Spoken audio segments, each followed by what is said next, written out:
Good morning. The Senate Committee on Commerce, Science, and Transportation will come to order.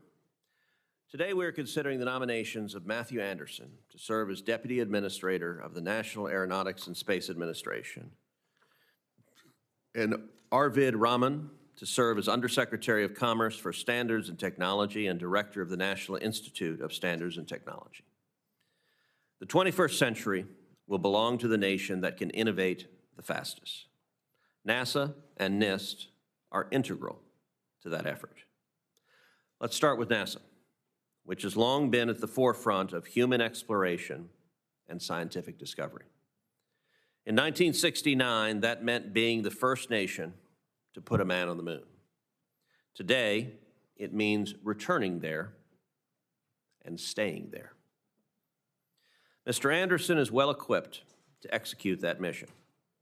During his 24 years of service in the U.S. Air Force, Mr. Anderson logged nearly 5,000 flight hours.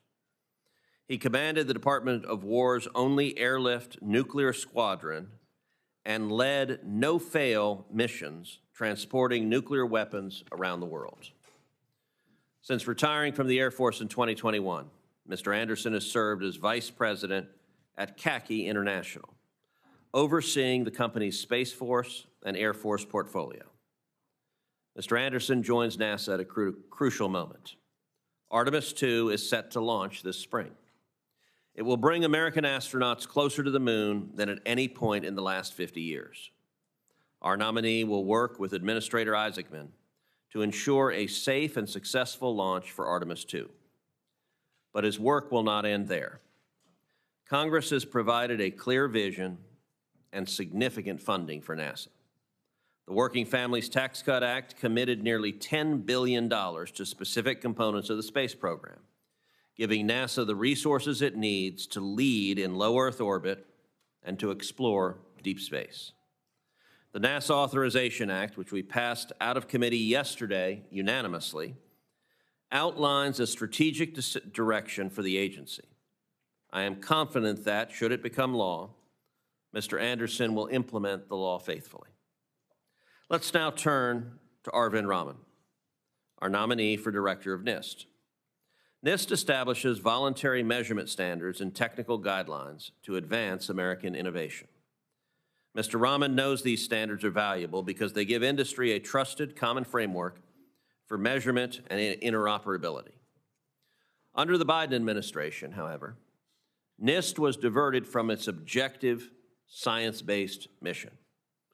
Instead, it put out the AI risk management framework, which focused on left-wing social engineering and speech codes and censorship, undermining the Institute's reputation for impartiality. I was encouraged by President Trump's decision to replace Biden's AI censorship regime with the new AI action plan. My sincere hope is that Mr. Raman will execute President Trump's plan and return NIST to its intended non-regulatory function. A UC Berkeley-educated engineer, Mr. Raman serves as a John A. Edwardson Dean of Purdue University's College of Engineering, one of the largest engineering colleges in the nation. There, he helped turn Purdue Engineering into a private investment magnet, bringing in billions in new R&D facility investments. At NIST, he can apply these skills to advance American industry by supporting the measurement standards, research, and technology that underpin it. I look forward to hearing from both of today's nominees and learning how they will advance American interests in outer space and at home. I now turn to Ranking Member Cantwell for her opening remarks. Thank you, Mr. Chairman, and thank you to both of our nominees for their willingness to serve. Dr. Raman, you are nominated to be the Undersecretary of Commerce for Standards Technology and to lead the National Institute for Standards and Technology. I think sometimes our colleagues don't fully understand how voluntary standards usually set by NIST are the essence of bringing people together so that we can move forward faster based on those standards. So I look forward to hearing how you think that the research and standard setting at NIST help fuel the innovation that supports manufacturing, sets the gold standard for frameworks, best practices, ensures the United States continues to lead in science and technology. NIST has a critical role to play in setting those standards across technologies that will define America competitiveness for the next generation: biotechnology, quantum computing, artificial intelligence. And getting those standards right is about ensuring that American industry has clarity and confidence, and that we play this role so that we can continue to dominate on standard setting around the globe as well. That is why Senator Young and I have introduced the bipartisan Future of AI Innovation Act to authorize NIST Center for AI Standards and Innovation to develop those voluntary guidelines for AI and conduct rigorous testing that will ensure the United States leads AI for generations to come. And federal AI policy must ensure that these technologies meet the highest standards of trust, reliability, and consumer safety. I also introduced the National Quantum Initiative reauthorization with Senator Young to keep the U.S. competitive in quantum science and technology there for us and helping develop a workforce. So look forward to hearing your thoughts on that. NIST is at the intersection of all those priorities. NIST also administers the bipartisan CHIPS and Science investment to promote enduring global leadership in semiconductors. This includes $1.1 billion for R&D to help reshore semiconductor manufacturing, train semiconductor workforce, bridge the lab to fab gap to accelerate innovation across these ecosystems. And semiconductor innovation is the foundation of who will win the future in AI and quantum computing and other critical technologies. Unfortunately, the Department of Commerce under Secretary Lutnick has, in my opinion, caused confusion and created needless uncertainty at NIST.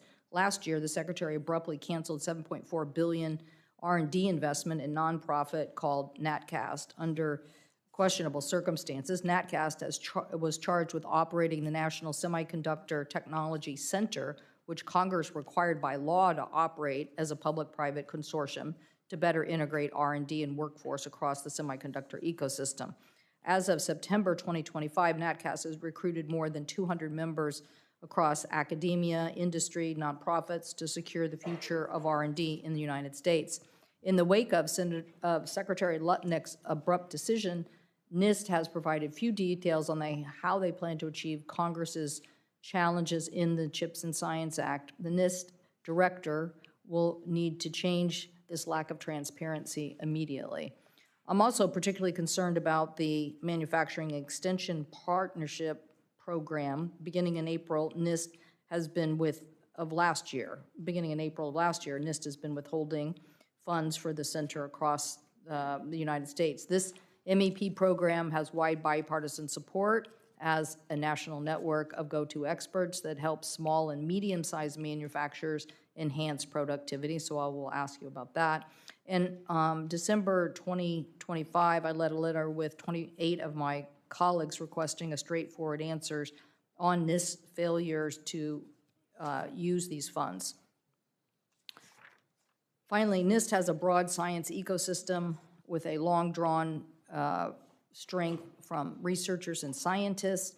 This is really important. There are troubling reports that NIST is reversing that long standard. I'd like to hear directly from you on how you intend to approach the participation of scientists at this agency.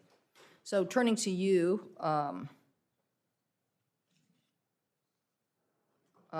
turning to our NASA nominee, thank you for your willingness to serve.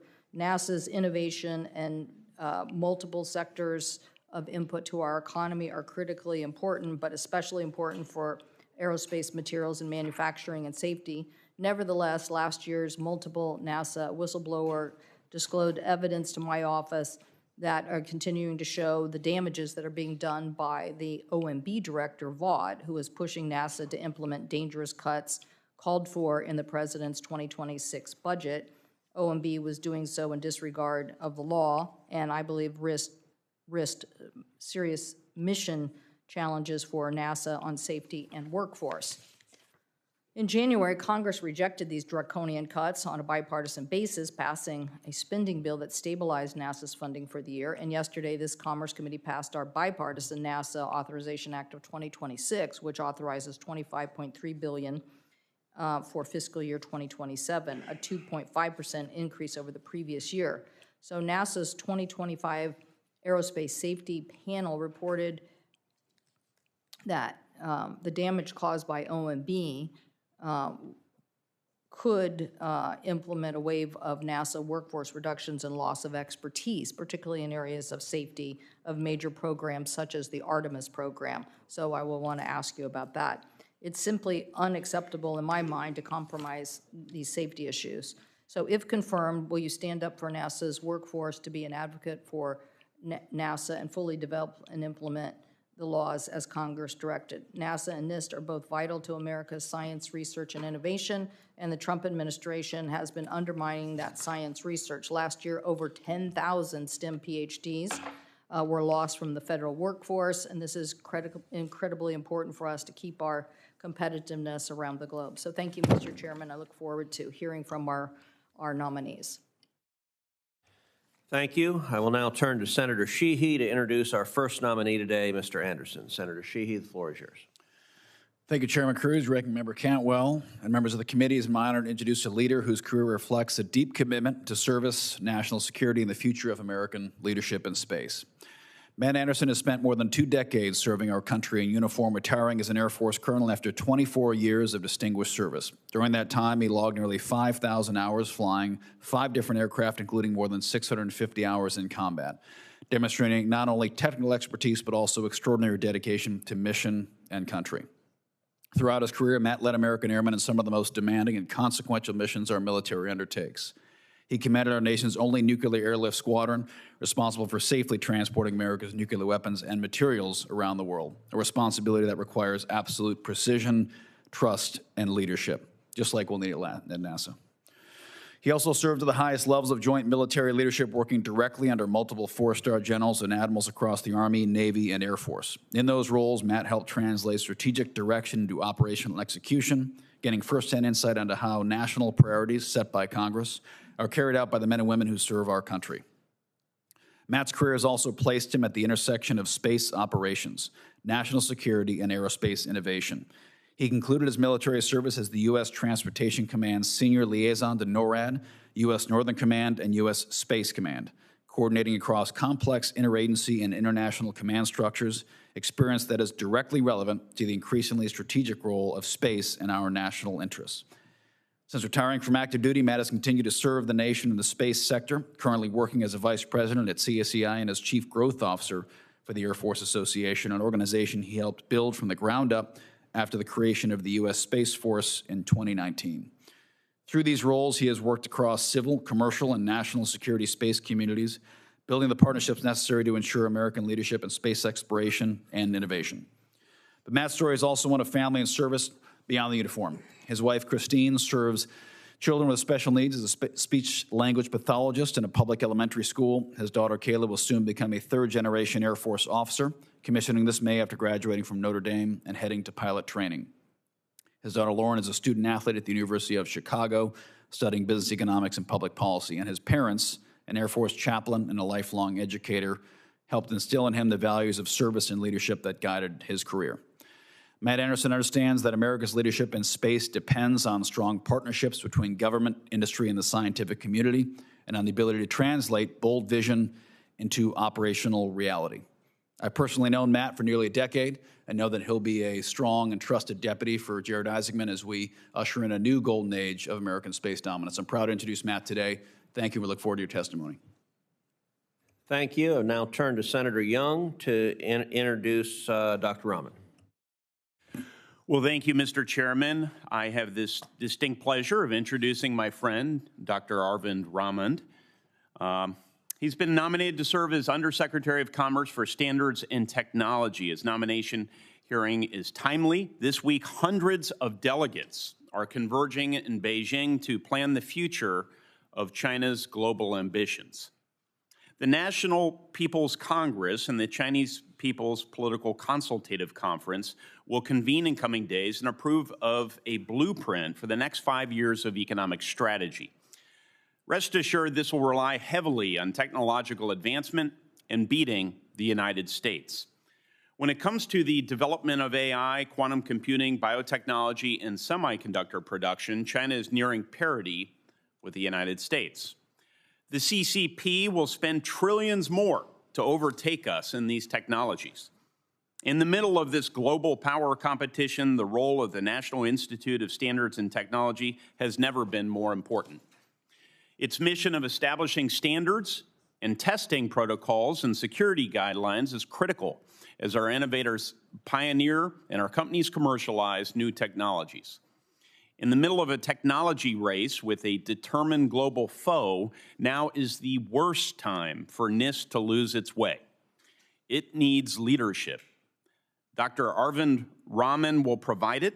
Dr. Raman's career is long, distinguished, and decorated. In fact, the list of grants, awards, and recognitions he has accumulated is too exhaustive, too extensive to share here. He joined Purdue University in 2000 as an assistant professor after a rigorous education. Since April of 2023, he served as the John A. Edwardson Dean of Purdue University's College of Engineering. As dean, he oversees a $280 million annual budget, nearly 500 faculty and 500 staff, nearly 14,000 undergraduate students, and 6,000 graduate students. He's led Purdue Engineering to be one of the most successful and desirable engineering colleges in the nation. At West Lafayette, he broke new ground in nanotechnology, biomechanics, and manufacturing.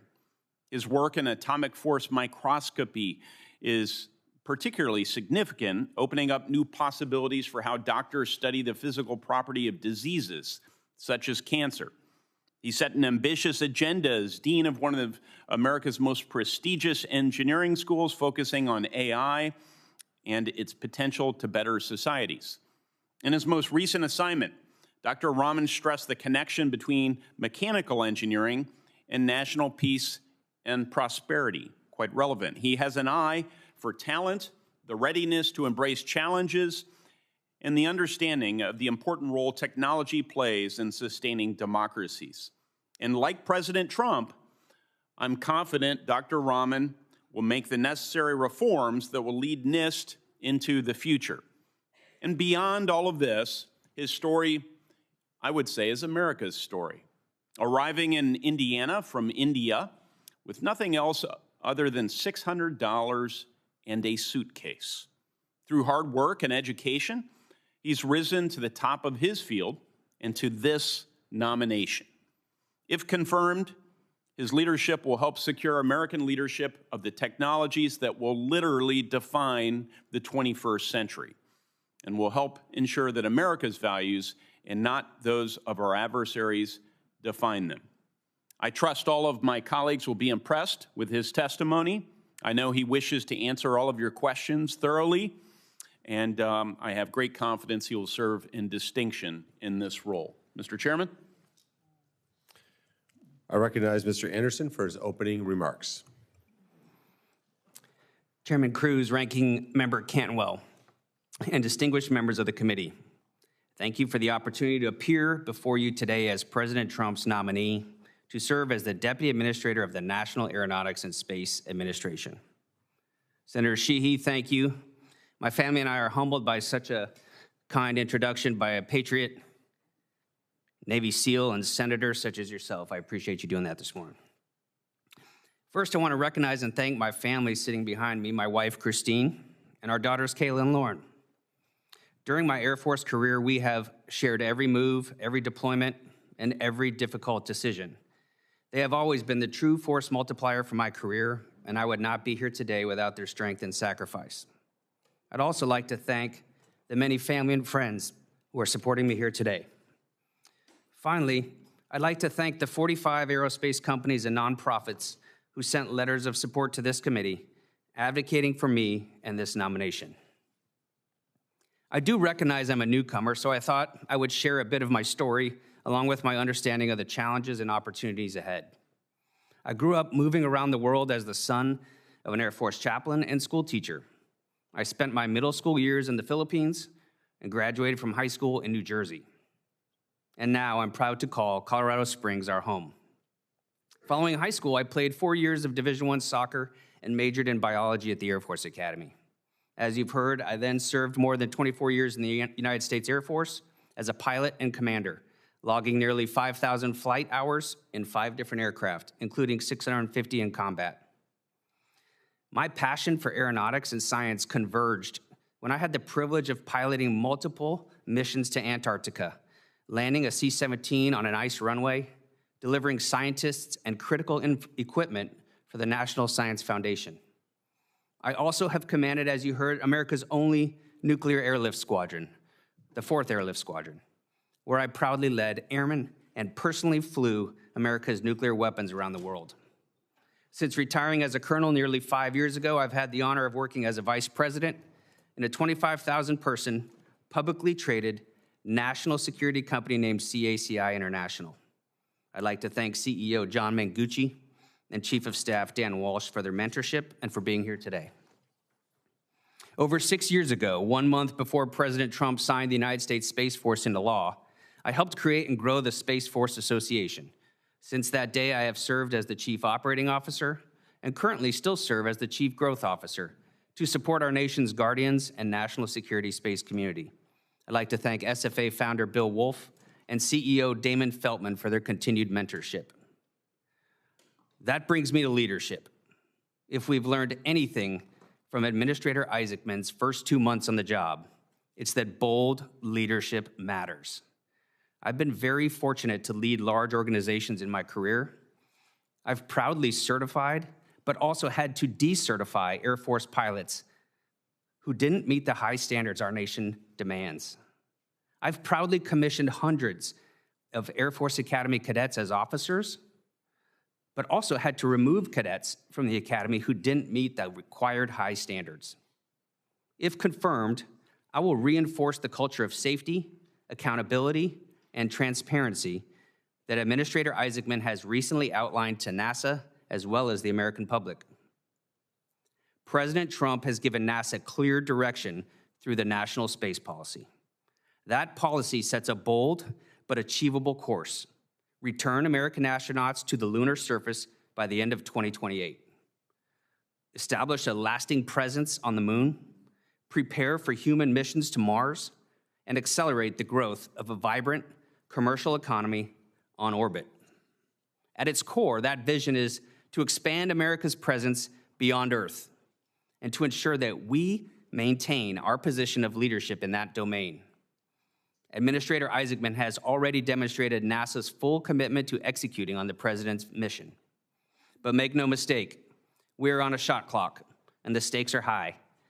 Stakes that directly affect the balance of power here on Earth.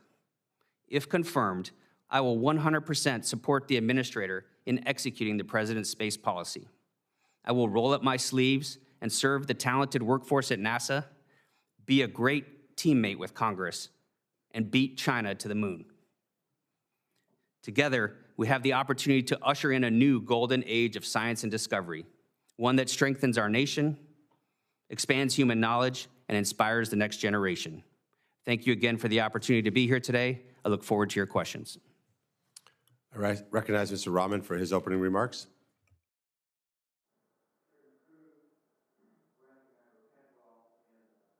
Members of this, Tech support. Chairman Cruz, Ranking Member Cantwell, and distinguished members of this Senate committee. I would like to thank President Trump for this nomination, Secretary Lutnick for his confidence in me, and all of you for considering this nomination. It is indeed a tremendous honor to appear here before you today. I would also like to thank my family, my wife and son. My wife, Laura, is right here, as are some close friends of ours. I have been at Purdue University as a faculty member for 26 years, teaching engineering and doing research on nanoscale science, technology, and dynamic systems. I also serve as the John A. Edwardson Dean of the College of Engineering at Purdue University, the cradle of astronauts, where thanks to the support of our trustees and president, we now confer more engineering degrees annually than any other university in the country. We've kept tuition frozen for 14 years and counting, and we're ranked in the top 5 nationally amongst engineering programs, constantly innovating to maximize affordability, scale, and excellence. I first came to the United States, as Senator Young pointed out, 35 years ago from India, actually to study engineering at Purdue University. I only had a few dollars in my $100 in my pocket at the time, and my first paycheck as a research assistant wasn't going to happen until a while later. I survived thanks to a loan the university gave to students like me who did not have any credit history, and thanks to the Goodwill store. And today, I'm the Dean of Engineering at that great institution. And then after I completed my PhD and joined Purdue University 26 years ago as a faculty member, I started doing research in nanotechnology. And I had a chance early in my career to actually spend a month at NIST doing some really difficult experiments in the laboratory. The start of many fruitful collaborations with NIST. And today, thanks to President Trump and Secretary Lutnick, I'm being considered for directorship of NIST. Where else are such stories even possible than in this, the greatest nation on earth? And even as our great nation celebrates its 250th birthday, it is a happy coincidence that NIST will be celebrating its 125th. For half of our republic's existence, NIST has been foundational to advancing American industrial competitiveness. From its Nobel laureates at the frontiers of quantum science, to its leadership in AI metrology, to its atomic clocks that maintain official US time and underpin our financial markets, to its support of manufacturing, its cybersecurity standards that really help protect American industry and critical infrastructure, to its standard reference materials that ensure that every American can trust their medical diagnostics results and help American industry lead at the frontiers of medicine. NIST's role has been transformative over the years. If confirmed, I look forward to working with all of you to help write the next chapter for NIST, that of maximum American innovation, enabled by accelerating technology innovation in partnership with industries, with entrepreneurs, with stakeholders, in championing trusted technology standards globally so that American technology can scale and reach wider markets, and really in helping American industry adopt these advanced technologies so that innovation begets innovation in a virtuous cycle for economic growth. If confirmed, I'm excited to help NIST deliver on the President's AI Action Plan by really maximizing innovation in the entire AI tech stack, including chips, in biotechnology, in the quantum industrial base, in advanced manufacturing. And if confirmed, I look forward to working with all of you in Congress to ensure that NIST continues to effectively deliver on its foundational mission and enable an era of maximum American innovation. Thank you so much. Thank you. I recognize the ranking member for her questions. Thank you, Mr. Chairman. I think I'm going to start on the NASA side. Mr. Anderson, there is a major race going on for the United States to continue to compete in next-generation aerospace technology.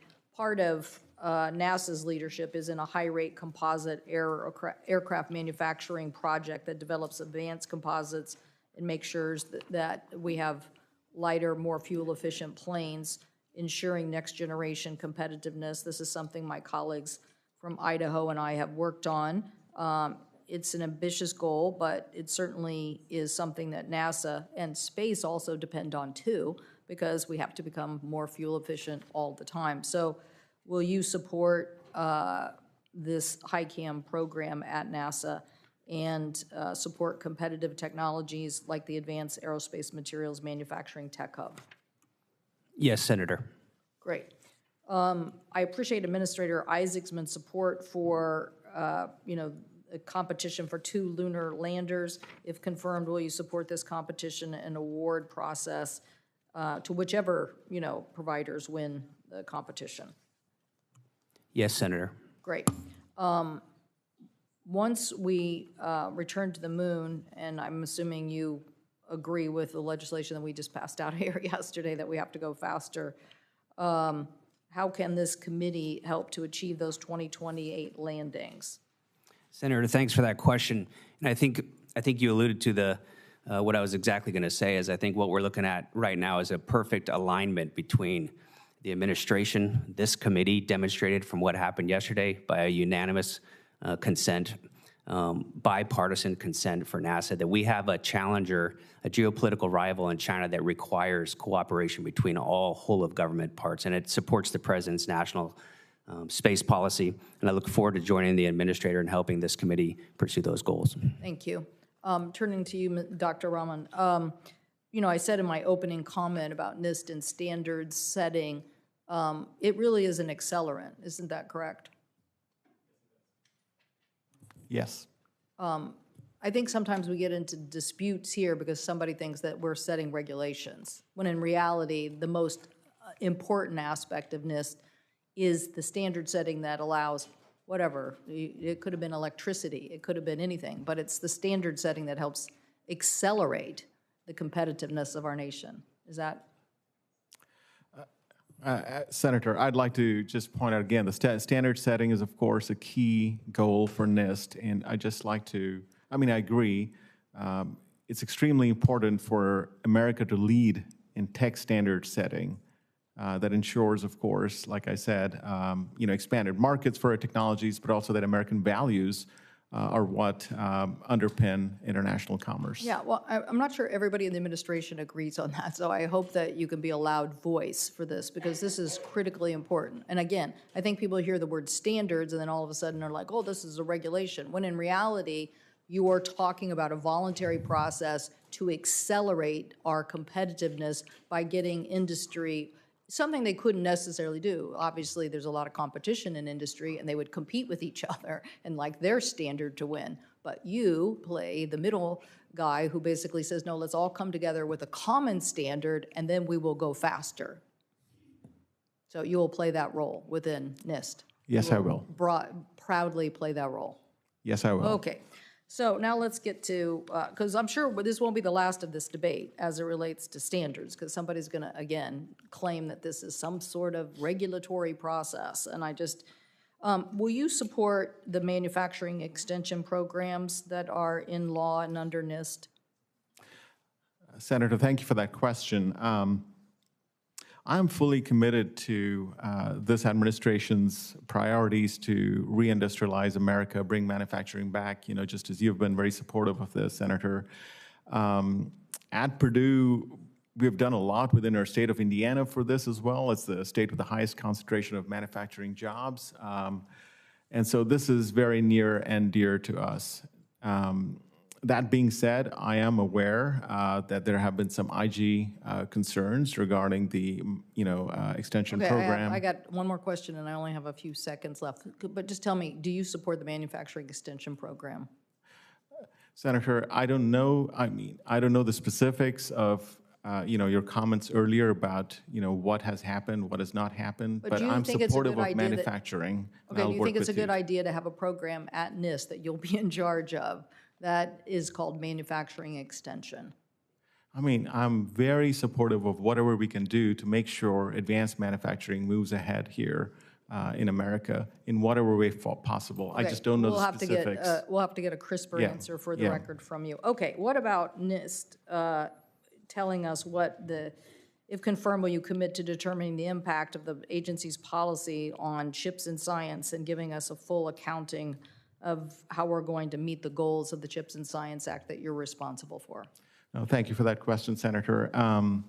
Again, as I said in my remarks, the entire AI tech stack advancing America's leadership in chips, both in manufacturing and at the critical edge of next generation chips, will be a high priority for us. And I intend to work with this committee in Congress to make sure whatever resources you provide, that we use it most effectively to make that happen. Okay, so we'll ask for, this is like an accounting, because we're not getting that out of the current administration. And then the last point is just on this equity stipulation as part of this broad agency announcement that stipulates that applicants may be required to issue the department equity warrants, licenses to the intellectual property, royalty, and revenue sharing. Again, Senator, I don't know the details and specifics of this. Okay, so read a little more about, future, read a little bit more about that and give us an answer. So again, you're gonna head this organization. We wanna hear your views about those policies because they're pretty big policies. We think the agency's making some pretty big mistakes. We wanna know what your philosophy is. Thank you, Mr. Chairman. Thank you. Mr. Anderson, how critical is nuclear fission surface power to achieving a sustained presence on the moon? And what milestones must NASA meet in the next few years to ensure the United States, not China, is the first to field reliable lunar power infrastructure? Senator, thank you for that question. I think it's a perfect example. Nuclear propulsion and nuclear power is exactly where NASA should be focused on. This is an example of a game-changing technology that, as we look at our geopolitical rival in China, and how do you move the needle? How do you get to President Trump's goal of returning American astronauts to the moon by 2028? Start building a moon base, and then, as the space policy talks about, and then we're moving on to Mars. And if you think about nuclear power and propulsion, that's how you do that. We have to stay ahead of the Chinese in this sense, in this area. And I think as we look at NASA and what should we be doing compared to, a lot of people talk about the commercial space industry, this is a great example of today's challenge, where we put hard-earned taxpayer dollars towards a technology that will actually change the game. And then if it's ready, which nuclear right now is definitely not ready for a commercial partner, then you hand it over and let the American free enterprise take over. That's right. And where in NASA's orbit is nuclear research Senator, happening at scale and in a world-class way? Senator, that is at a center very close and near and dear to your heart that we talked about the other day in Ohio. Thank you. Thank you. Just want to make sure. Speaking of Ohio, the Armstrong Test Facility in Sandusky has unique capabilities to simulate hypersonic flight conditions in high-altitude rocket testing environments. You're a former colonel in the Air Force. How do you believe NASA and DoD can work together to achieve President Trump's national security objectives, such as the Golden Dome? Sir, it's a great question, and I think this is a good example how it's a whole-of-government approach that the entire United States of America needs to focus on this competitor in China, not only in space, but economically, things like hypersonics, Golden Dome, defense of the homeland. I think they're all interrelated. I think NASA in particular, if you look at our history dating back to the Apollo era of the 60s and early 70s, look at the technologies that have been born from that as we look at F-22 thrust vectoring, stealth technology on our bombers, our fighters.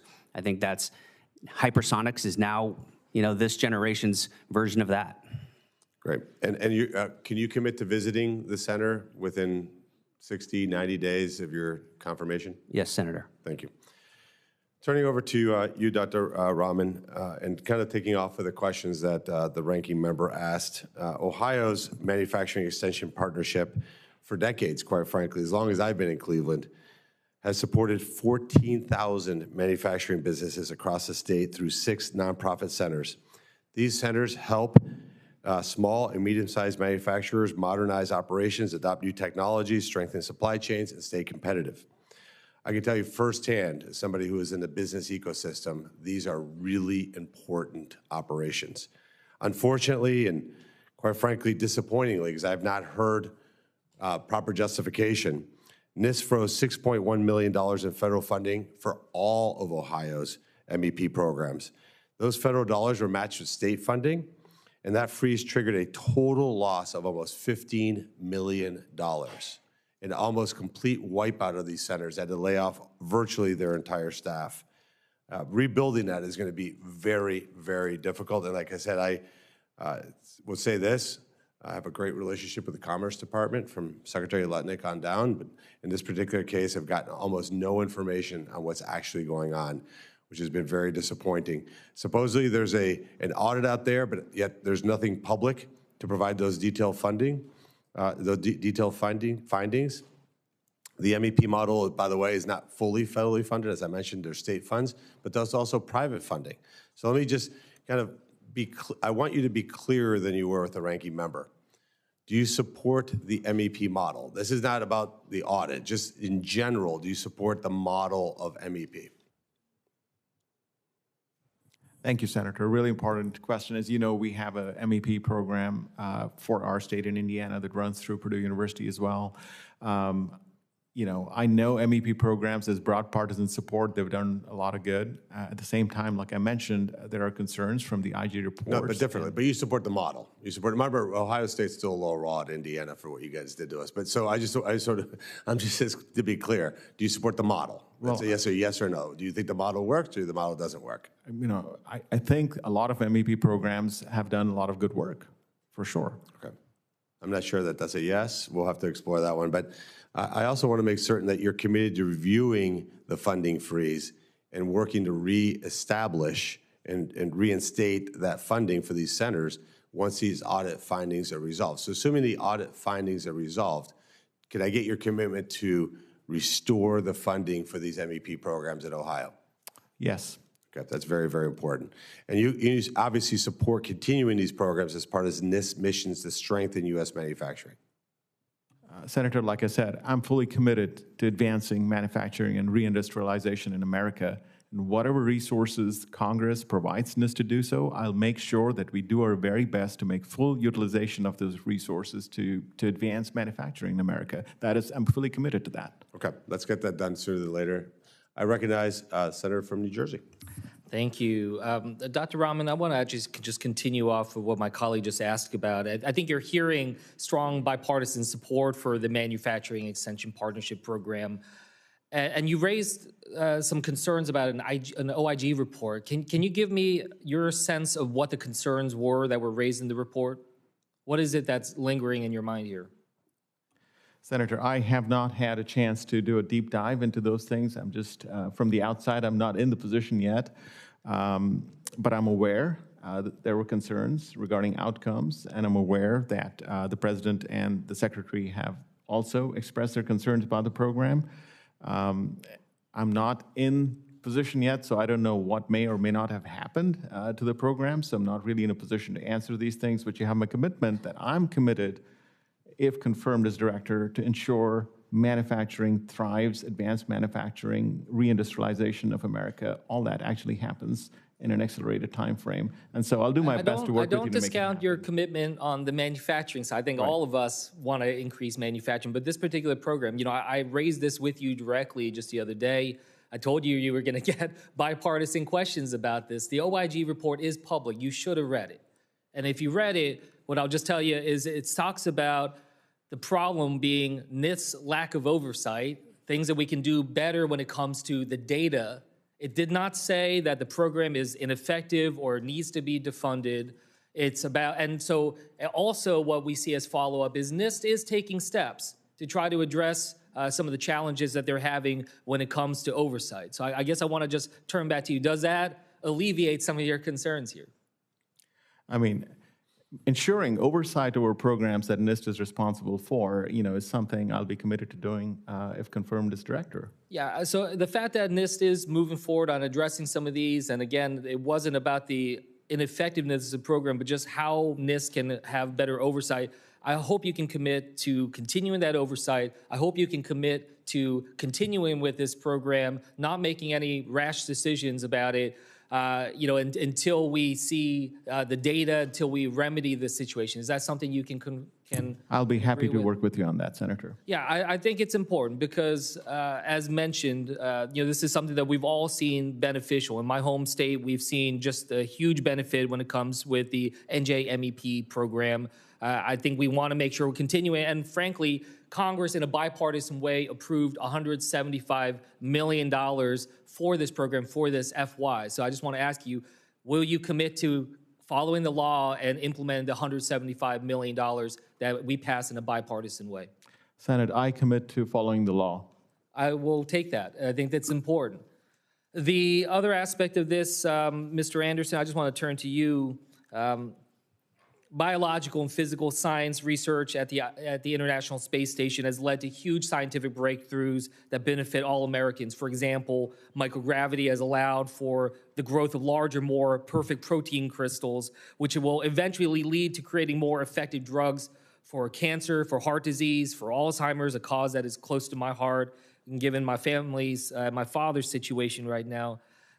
New Jersey universities and companies also conduct medical research at the International Space Station. If confirmed, will you commit to working with me on preserving and expanding biological and physical science research at the International Space Station? Yes, Senator. And more broadly, not just with the ISS, will you commit to supporting biological and physical science research specifically across NASA? Senator, I think it fits right into the wheelhouse of where NASA should be. If you think about our mission of explore, innovate, and inspire, everything you just talked about, to include your personal story, does all those things. And if I remember correctly, I think you said you studied as a biologist, is that correct? Yes, Senator, we share that passion for science, and my parents are sitting right here, and we would be happy to know that we also share the same county where I graduated from high school, so I appreciate our conversation yesterday. Well, look, you're trying to butter me up, I get it, but it's... Is it working? I will say, if you follow through on that commitment to following through on the science, then it's working, because it's so important, and there's so much at stake here. And I get it, there's a lot of dynamics that are happening with the greater commercialization in space, and there are a lot of national security issues that you and I both understand about space that we need to take seriously. But I really think we need to reassert the importance of science, basic science research writ large, and then science research. And I just want to once again ask for your commitment on that. Yes, Senator. Okay, thank you. And with that, I'll yield back. I recognize Senator Young. Well, thank you, Mr. Chairman. Throughout different hearings, this committee's held we've seen a common theme. I've focused on in many of those hearings how the federal government can better support research, development, and the innovation of critical domains such as AI, biotech, and quantum computing. AI is a technology we know with tremendous potential to revolutionize seemingly every facet of our country, but we're only going to realize the benefits of this revolution if we maintain our leadership of the technology. So it's imperative that we do this, and this is not only technology policy, as I say time and time again, this is national security policy, this is economic security policy. And one way the federal government is doing its part to support American AI innovation is through NIST, as well as the Center for AI Standards and Innovation, an entity that I'm working to codify through my legislation, the Future of AI Innovation Act, with Senator Cantwell. To that end, Dr. Raman, could you tell us about the impact of the standards that NIST and CAISA develop, and with that, how standard setting translates into economic benefits for Americans? Senator, very important question. Thank you for that question. Let me start with the more second important part. is, how do we say the acronym for the newly styled Center for AI's Security and Innovation? But anyway, you can include that in your response as well. Standards and innovation. Yeah, okay. Yes, there we go. Casey. Thank you for that question, Senator. I'll take the second part first, about the importance of American leadership of trusted tech standards globally. This is such a crucial issue.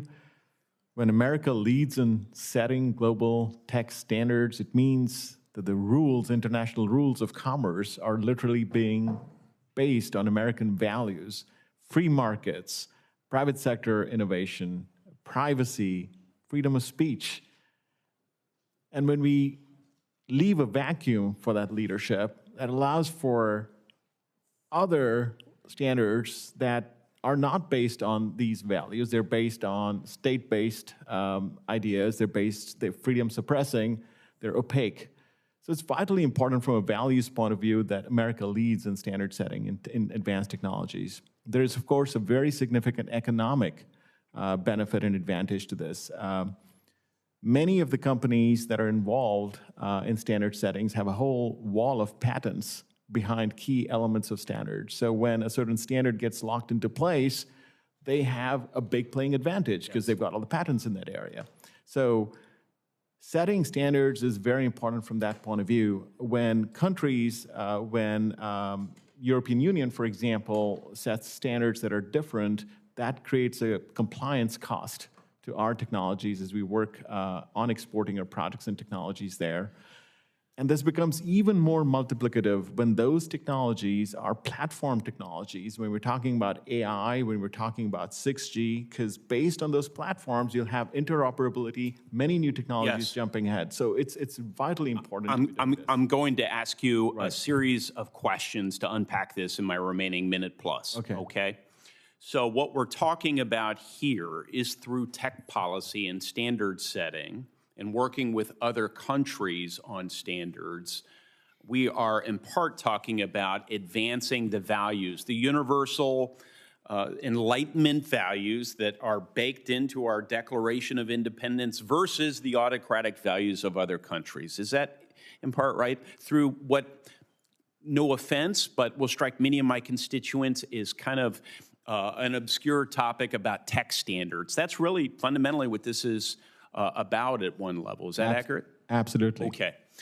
And then your job will involve interfacing after standards development with stakeholders here in the United States, interfacing also with leaders in other countries, in our trade representative's office, and others to ensure that we either are able to ensure other countries recognize our standards or harmonize standards with other friendly sort of partner countries, right? Yes. And then let me go even further and ask, our primary adversary, I think most Americans would regard as the People's Republic of China. And they have an export-oriented economy. And if we can, through standard setting and negotiation and digital trade policy, if we can lock in free world standards, then this export-oriented economy of the People's Republic of China is going to either have to fully adopt our standards to export technology in the 21st century, Enlightenment value, Declaration of Independence standards, or they're going to have a bifurcated economy, which would be highly inefficient and non-competitive, where they produce two types of standards, one for the domestic, autocratic sort of audience, and then another for most of the rest of the world. Is that vision flawed in any way that I've just articulated? I 100% agree with that vision, Senator. Well, I'm 100% going to vote for you then. So thank you, Mr. Chairman. Recognize the senator from Michigan. Thank you, Senator. Dr. Raman, I know some of my colleagues, including Senator Moreno from Ohio and others, have brought up the Manufacturing Extension Partnership Program to you and have discussed aspects of it.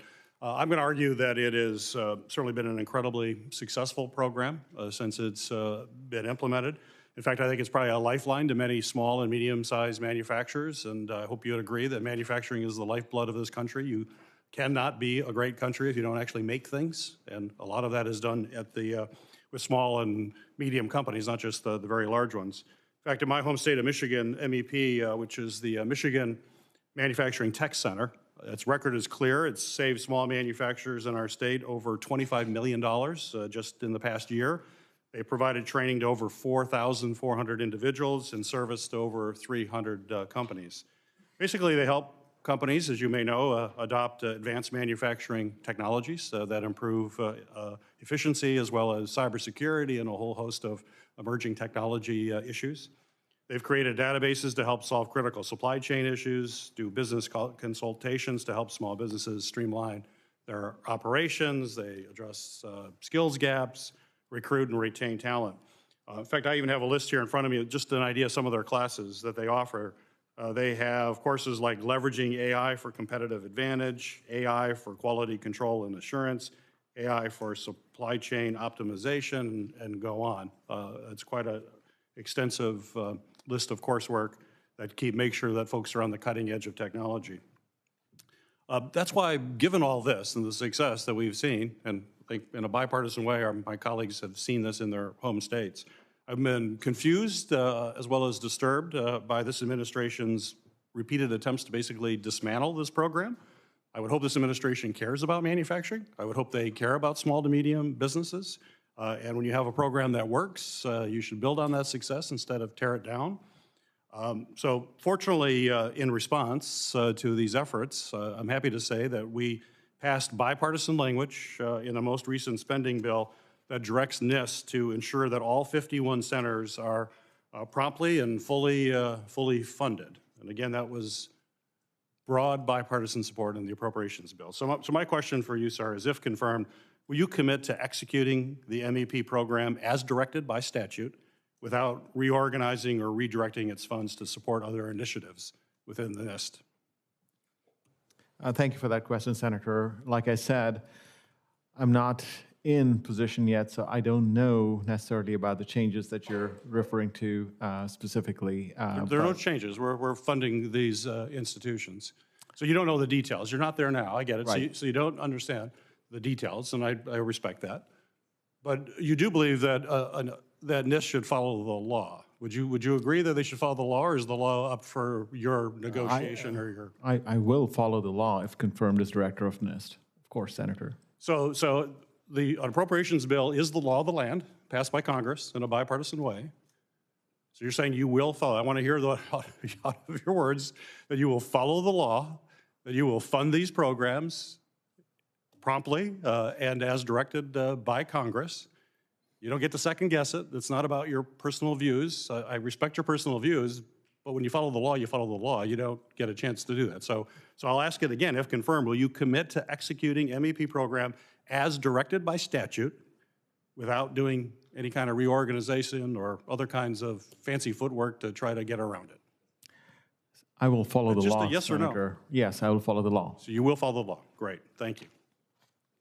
Dr. Raman, I was also glad to see that you updated your response to this committee's questionnaire last night to note that you are now actually committing to respond to requests for information from ranking and minority members of the congressional committees without reservation. In that response, when that question was asked, it was a whole lot of legalese.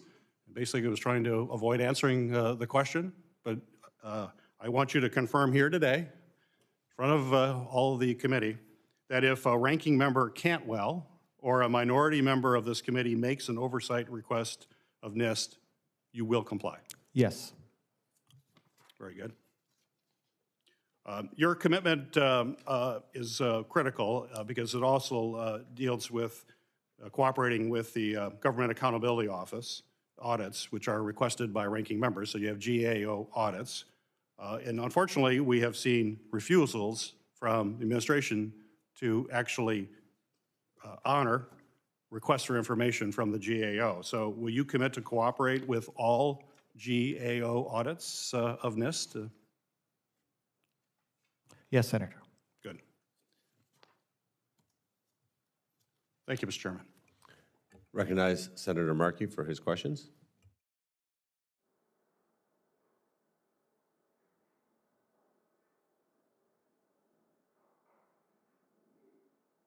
Thank you, Mr. Chairman, very much, and thanks to our witnesses for being here. Last week, we saw a chilling scene play out in the American tech sector. The Department of Defense waged a 2 weeks-long intimidation campaign against an American AI company, Anthropic, which has deployed its AI models in classified DoD systems and asked for 2 reasonable limitations on use of its AI model: no mass domestic surveillance and no autonomous weapons. In response, last Friday, Secretary Hegseth posted on X that the Department of Defense would not only terminate its contract with Anthropic, but would also designate the company as a supply chain risk and direct all DoD contractors to immediately sever any commercial relationships with the company. That's Godfather Part 1 stuff. Given that 80% of Anthropic's revenue comes from its business customers, this designation is an attempt to destroy Anthropic altogether. Or as a former senior Trump AI official put it, this is an attempted corporate murder. So, Mr. Raman, today you have been vocal about the importance of American leadership in technology. Should the U.S. government be attempting to destroy American AI companies because they refuse to agree to certain contractual terms? Senator, thank you for that question. As I said in my opening remarks, I'm fully committed to helping NIST deliver on the President's AI Action Plan. As far as NIST swim lane in this is concerned, it has a very specific expertise in swim lane, and that is to be the gold standard of the measurement science behind AI. And the AI Action Plan clearly lays out that all NIST should do is really focus on that and then focus on providing frameworks that other agencies can use according to their mission relevance and what they wish to do out of it. And No, I recognize that what the Hegseth says is not squarely within NIST jurisdiction. But if confirmed, you will serve as a key science and technology advisor to Secretary Lutnick. You also talk repeatedly in your testimony about the importance of U.S. innovation. So it's reasonable to expect you to have a view on the most important action the federal government has taken against an AI company. So let's just try this a different way. Doesn't this type of extortion against a U.S. tech company undermine innovation in the United States?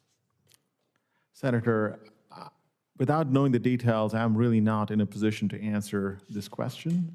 Like I said, in my role, if confirmed as NIST director, I'll be focusing on the AI Action Plan and the role that NIST has, stated in it. Well, it's disappointing that you cannot condemn such a blatant and reckless abuse of power. The Department of Defense's actions, Hegseth's actions here are outrageous, an attempt to destroy a company. The department needs to revoke the supply chain designation and cease this retaliation campaign against Anthropic.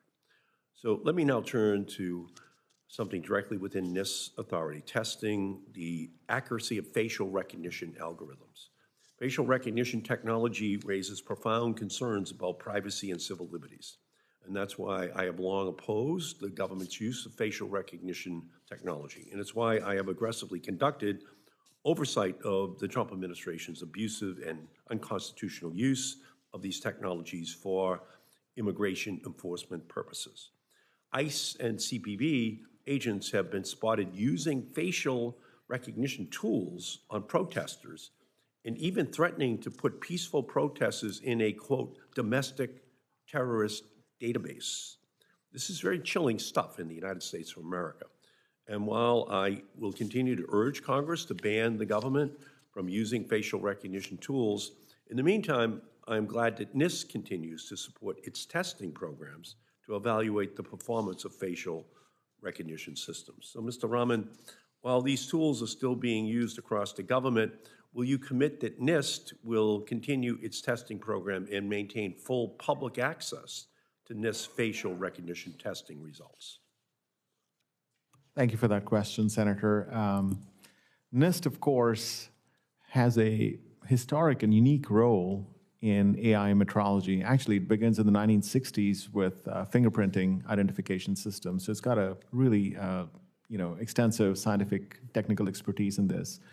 What I will say is that, as I said, I'm fully committed to the AI action plan that the president has laid out. In it, Will you continue full public access to NIST's facial recognition testing results? Yes or no? Senator, I'm not aware exactly of what the status of that particular tool is, but we, rest assured that if confirmed, I will really leaning in to make sure that NIST continues its leadership in metrology of AI systems. Well, again, I'm disappointed in that answer as well, because I'm not getting a clear answer from you on that issue. And at the same time, the American people are actually experiencing the consequences of this technology being deployed in our country. And I'm going to continue to sound the alarm on this, because I just think that we cannot allow policies that are fundamentally turning this into an Orwellian nation can continue to be developed and deployed without a full debate in our country. Thank you, Mr. Chairman. So just some follow-up questions. Mr. Anderson, can you talk about what your experience is now with the morale and within NASA? How are they feeling about their mission and their future, and how motivated are they to beat back the Chinese? Yes, Senator, it's hard to tell on the morale of the organization I'm not in right now, but I appreciate your question. I'm just watching it, publicly as well, and I see Administrator Isaacman's first 2 months where he visited every center. I saw some senators, thousands of people were coming in on the weekends to meet their new administrator, eating up to 6,000 donuts and coffee. And I see almost every Sunday morning he's flying employees of the week, essentially, in fighter aircraft, improving the morale. And I think he's just really hitting in on that third tenet of inspiring that NASA takes so seriously. So while I can't speak it, from the outside, it looks like it's on the upward trend. And as your experience, having been a colonel at the Air Force, how important is that? How important is that motivation, that feeling of mission to success, especially for extraordinarily complicated missions like what NASA is going to undertake? Senator, I think it's absolutely critical. And the best organizations, whether it's the Ohio State University in football, the military, NASA. Too soon. Yeah. Anytime a leader can focus the group on the mission, everything else takes care of itself. Okay, perfect. And I think to both of you guys, I'd say maybe just a brief question, maybe statement, and I think you'd see maybe this in a bipartisan way. Just a very, very simple question for both of you. If members of the United States Senate, specifically of the United States Commerce Committee, send your office a request for information, can I get your commitment that you respond quickly and efficiently? Yes. Yes, Senator. Okay. I think that's critical. And I think what you're hearing with the frustration around MEP is just a lack of at least answers of what's going on. I think that solves a lot of problems. And obviously, just for you, Dr. Raman, because you got to ask some series of questions, to clarify, you're not in the role today, correct? Correct. So there's no way for you to know the details of anything within the organization today, correct? Correct. So the questions that were asked were more generally speaking about what you would do when you're there. And of course, like anybody nominated by President Trump, you will follow the law to the letter of the law, correct? Correct. And you will not inject your personal point of view on what the legislation clearly directs you to do, correct? Correct. And Mr. Anderson, the same with you. Obviously, you saw there's enormous bipartisan support here for NASA, and I hope that sends a message also to everybody at NASA that we support them, we want them to win. And in your case, the same way, whatever appropriations we're doing, whatever we put in pen and paper to law, you will follow that as well, and I know the administrator does. Yes, Senator, I always follow the law. Perfect. And since the walk from the Capitol to Russell is going to take another minute or so, is there anything that you would like to add that you haven't been asked in the last few minutes? No, Senator. No, that was a yes, Mr. Anderson. I was hoping you want to add anything. How about you, Dr. Raman? Is there anything that you want to talk about that would take you about 45 to 50 seconds to discuss? No, I just wanted to add my gratitude. Neither one of you are prepared to be a United States Senator, by the way, because a United States Senator can say hello and take 5 minutes. So clearly that you're not fit for politics in this case. Senator, I'm picking up what you're putting down, so I do have a few thoughts that just came to me. There you go, perfect. You are a rocket scientist. Yeah. I think the important thing to remember here, and I appreciate your words about the recent legislation, the markup yesterday, just showing support to the men and women that work so hard at NASA. They're very proud to be at NASA. And what we're about to accomplish in a couple weeks with Artemis II is historic. No other nation is going to do that. And what we just saw the administrator do and support of this committee to move Artemis' schedule left, completely change it because the mission dictated it, safety dictated it. And then how quickly this committee said, we support NASA, we support that administrator, and we support the president's national space policy. We're going to beat China to the moon. We're going to establish a moon base. And then we're moving on to Mars. We're going to innovate technologies that will change humankind. We're going to inspire the next generation. I think that is what we're seeing here from President Trump, this committee, and the administrator, and I'm looking forward to joining that team. And why do you think we had such a long period of time from the first mission to the moon happened? Sadly, I will report that it was about when I was born till now. What happened? Senator, I think we as a nation in 1961, when President Kennedy... I wasn't born in 61. I think we were in a space race that we won, but it took a whole of government, whole of nation rally behind it. We threw lots of money at it, 4.5% of our GDP. It took to get us there in 8 years. And then as it went by, as a couple years, and we get to 1972, and we've been there multiple times, and it ends with Apollo 17. And I think that's a completely different environment than we're in right now. The country lost interest. They said, okay, we've landed on the moon. Well, the mission is different right now. As the administrator has said, we're looking at Artemis 2 coming up, but it's going to be 3, 4, 5, increasing that cadence to try to get our launches to the 10-month point instead of almost as frequent as we have World Cups and Summer Olympics, 3.5, 4 years. That's where we've been at. Increasing that cadence, focusing on the mission, keeping things safe. And that is what will not only deter our adversaries and our geopolitical rivals, but we can beat them. That's fantastic. Dr. Raman, anything you want to say for a few seconds? Just to point out that the first man on the moon and the last man on the moon were Purdue astronauts. Perfect. And Yeah, I appreciate that, and just also wanted to point out that the Air Force Academy has more astronauts than Purdue. Fantastic. Touche.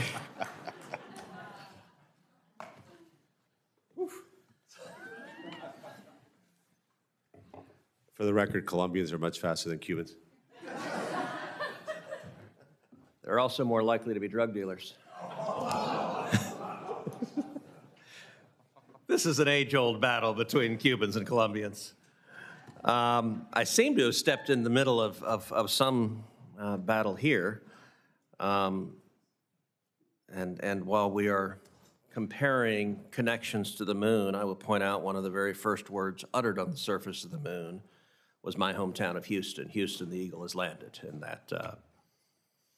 All right, let's get into, Dr. Raman, let's start with you. The first Trump administration's AI initiative emphasized NIST's role in developing basic measurement standards for AI. Under the Biden administration, NIST used its authorities to inspect AI systems for risks from bias and misinformation.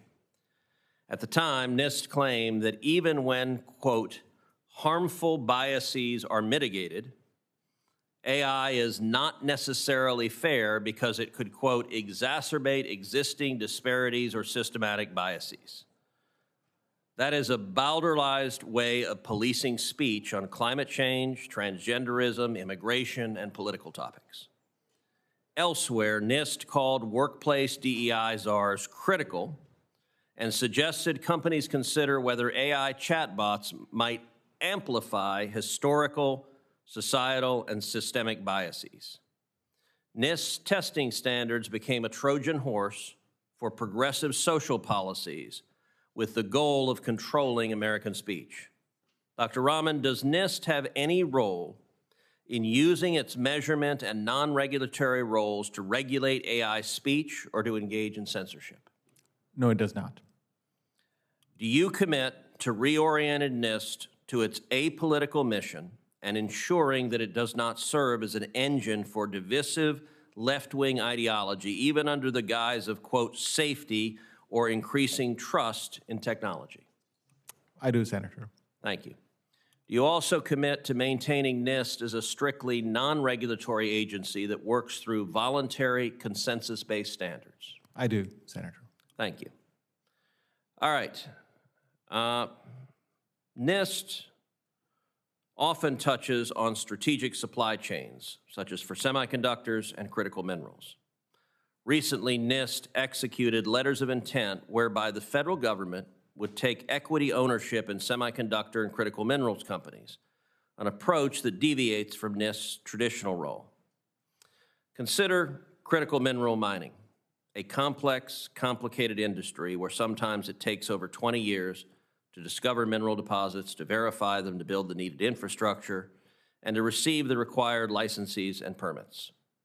Would you agree that federal equity deals tie up taxpayer dollars for a considerable amount of time with no guaranteed return on investment? Senator, I'm not in the role, so I don't know the details of what may or may not have happened in this case, but I'm committed to making sure that NIST makes best use of resources provided by Congress to advance semiconductor manufacturing and leadership globally. If NIST holds equity in an underperforming or failing company, could the government be pressured to use taxpayer dollars to hedge losses? Is NIST equipped to make these decisions to protect U.S. taxpayer funds? Again, Senator, not being in the role, I don't know the details of what may or may not have transpired, so I'm really not in a position to answer that. In complex sectors like critical minerals, companies often struggle against international competition. Since government ownership comes with risks and taxpayers could end up covering losses, wouldn't it make sense for the government to streamline permitting and encourage domestic competition instead of trying to own and subsidize these companies? Thank you for that question, Senator. Again, this is outside, I think, the swim lane of NIST, but I'm happy to follow up in conversations about what the role of innovation might be in critical materials processing and manufacturing. Mr. Anderson, if you are confirmed, describe for this committee what you hope and expect NASA to do regarding the moon. Senator, I hope and expect that NASA continues to quickly execute the President's national space policy that has been completely supported by yourself, and as we saw yesterday, this entire committee, and we appreciate that at NASA.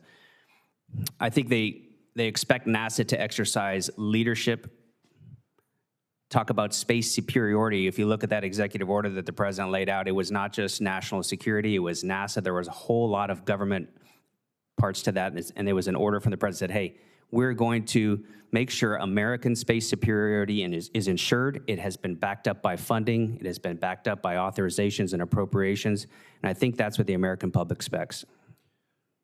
What level of priority would you put to beating China to the moon? The absolute highest priority, Senator. That would be the right answer, so I'm glad to hear it.